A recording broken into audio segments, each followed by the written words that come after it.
We are here at Bowser, and I want to take you in your mind right to the settlement back in sort of prior to year 900. And we have remnants of at least 5 farms in this area. And it was fully forested at the time of the settlement. So there was prosperous farming for the first settlers. And they were very active in chopping down the trees, making charcoal so they could sharpen their weapons, so they could keep on killing each other. And they were using, of course, the forest for firewood. And at the time of settlement, it was a bit warmer than we have now. And nevertheless, the abundance in the vegetation, etc., was depleted fairly rapidly. They grazed their sheep and their cattle year-round, outdoors, didn't make any hay or any feed for them. So by 1300, people, the farmers left. They fled from this area. Most of the forests were gone. After 1300, we had sort of a small ice age and a cold period. And nevertheless, the forest sort of regenerated themselves. There were not many sheep around. And then farmers in the lowland, all the trees and forests were gone at that time, sort of if you like, 1700. So a lot of people, farmers, came up here in the summer to chop forest, chop trees, and bring the firewood down onto the lowlands, because the forests were all gone there, had all been chopped. And by 1800, this land had been more or less devastated of trees. And the authorities tried to ask people not to chop any more trees here, but the farmers really needed the firewood. By 1800, it's believed that there were hardly any trees left here at all.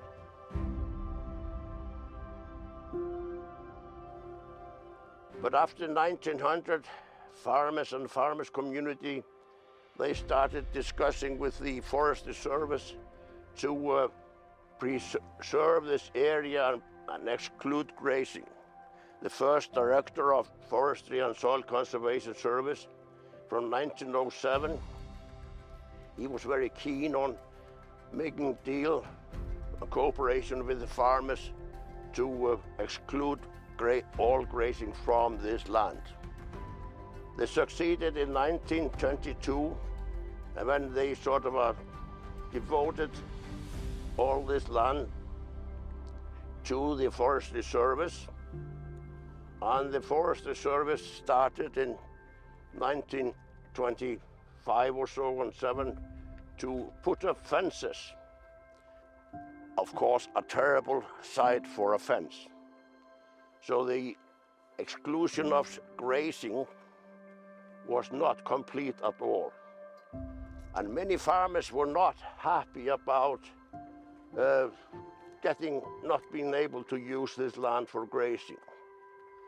This was sort of never ever sort of protected from excluded until 1990, when the Soil Conservation Service made a deal with them to exclude grazing. And by sort of 1970, the Soil Conservation Service started to restore vegetation. We used airplanes to reseed grasses and fertilizer on the worst erosion spots. And in the 1990s, a lot of volunteers from different parts of the country came here in the summer to reseed the open soil scars and reseed with grasses, planting birch trees. and try to stop the terrific erosion that was ongoing here for the last decades. And it has been a tremendous success, the restoration here in this area, once we finally were able to exclude all grazing. And that happened really in 1990, but not completely until after 2010. But as soon as we got the sheep out, there was like an explosion in the development of the birch trees all over this area, combined with stopping and halting the erosion. The birch reseated itself in all this land, and all these trees you see around us, they are relatively very young. I'm young too, but I remember this area almost completely without any trees at all. I remember there were some trees up on the cliffs where the sheep could not get at them. And so there's been, in the last decades, a tremendous cooperation between the farmers, and this is sort of a state-owned today, but this really is privately owned. And we call it the natural reserve area, but it's not a national park or anything like that, even though we would consider it's fantastically fit for being a national park. And we have learned from this experience how active and powerful nature is when we leave it and let it do their own work, and we just learn to assist nature in its own way to restore the former vegetation of this area. This area has a certain capacity to receive tourists, and I think some of the roadworks authorities and some of the ministers, they maintain that the best way to control number of tourists in this area is have the roads impassable, just like we have just witnessed. I think it could be a lot of other different ways to control the pressure. Right, friends, questions? No. The farmers have agreed to exclude all grazing from this area, but they are still grazing the desert up here. Up here, what's called almenningar, that means a common. They're still taking some 100 ewes every year up to the desert up here. But this land here is completely protected from grazing, and you can just witness the vegetation. It's very unfortunate that we have not been able to agree with them on to exclude grazing there. They are extremely stubborn. But the farmers on this side here, they are very keen to work with authorities to exclude grazing from all this area. And this land has no grazing capacity. For centuries, the municipalities here in the area have been fighting about which municipality this land belonged to and this part belonged to. And they've taken each other to court, and so the only way they could settle that was to combine the municipality into one bigger municipality. Yeah, yeah. And most farmers were very pleased with that. Others wanted to keep on fighting. That's just human nature.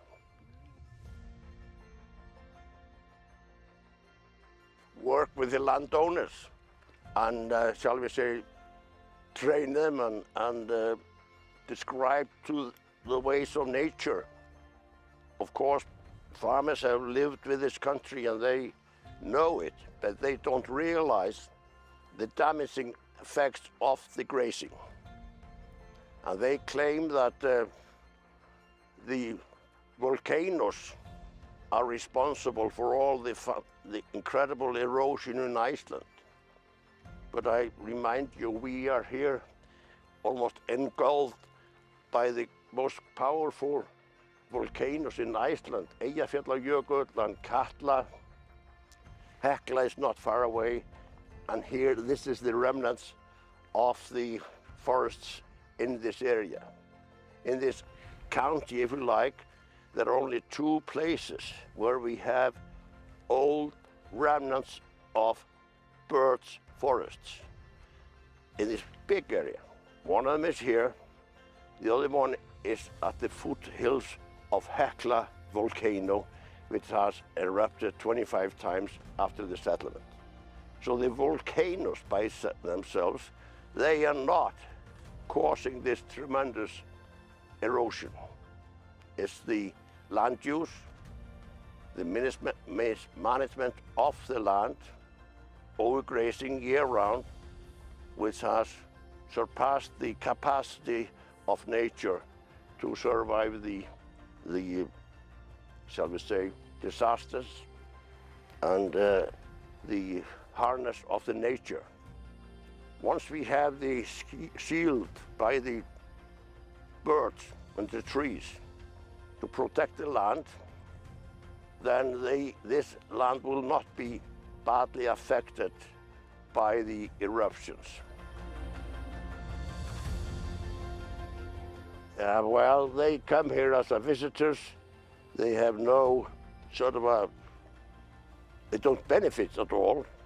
Not direct? No. The people on the sort of nearby municipalities do not really benefit at all from this area. The tourist companies, they do a marvelous service to put up the camping sites and these facilities for the tourists, and they benefit some, but most of this work of these touring bureaus, like on the other side and this one, is based on an enormous amount of volunteers work. Nevertheless, the benefits, I can't see any benefits for it. Are we saying that the farmers just gave up this land for nature? Yeah. For rest of us? No, you can appreciate it's extremely difficult to collect sheep and gather them here. So they, in a sense, in the older days, they didn't have any sheep herding dogs. So this was all done by walking and climbing all these mountains to find the sheep in the autumn. And it was a very difficult task, and farmers nowadays are not really fit for the gathering nor interested. So it's not, and secondly, they don't need any grazing land. So it will be expensive for them to take a sheep up here and graze it and collect them back in the autumn. So you could say then the farmers and agriculture in Iceland had just reached that point in the 1920s that's saying, okay, this is not worth it, it's too much work. Yeah. Just perfect timing to kind of... Sort of. And they also witnessed in the 1920s, 30s, the devastation, the erosion, and they realized that this is on a very fast growing downhill, the vegetation and everything. And some of them realized that perhaps the grazing was a part of it.